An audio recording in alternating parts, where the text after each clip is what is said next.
EQQUALBERRY Blue Blow HYALTOIN Flooding Cream honestly surprised me. The texture feels like a lightweight cooling gel cream that melts into the skin almost instantly without leaving any greasy or sticky layer behind. My skin felt deeply hydrated, soft, and noticeably plumper after using it, especially on dehydrated areas. The cooling sensation is very refreshing, especially in hot weather, and it gives that healthy, dewy, glass skin glow without looking oily.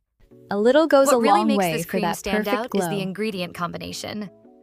It contains 11 types of hyaluronic acid with ectoin hyaltoin for long-lasting hydration, glacier water for a cooling effect, plus ceramides, squalane, and panthenol to support the skin barrier and calm irritation.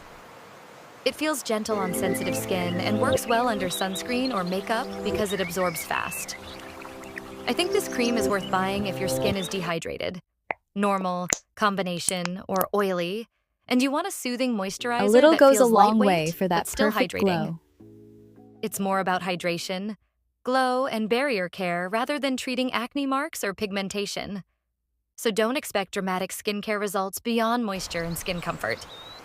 For me, it feels like one of those products you enjoy using daily because of the texture and fresh cooling finish.